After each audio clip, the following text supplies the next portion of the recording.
আবু হুরায়রা রাদিয়াল্লাহু তাআলা আনহু বলেন, রাসূল সাল্লাল্লাহু আলাইহি সাল্লাম বলেছেন, সালাসুন মুহলিকাতুন ওয়া সালাসুন মুনজিয়াতুন, তিনটি কাজে মানুষ বেঁচে যায়, তিনটি কাজে মানুষ ধ্বংস হয়ে যায়।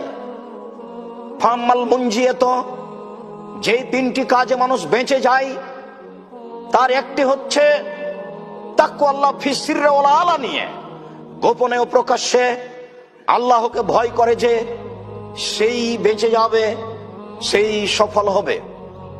দুই,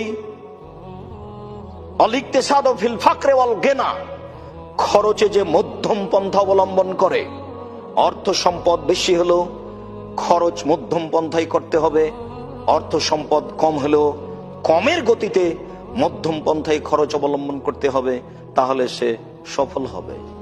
অকাউলুল হক ফির রেজা ওয়াস সাখা,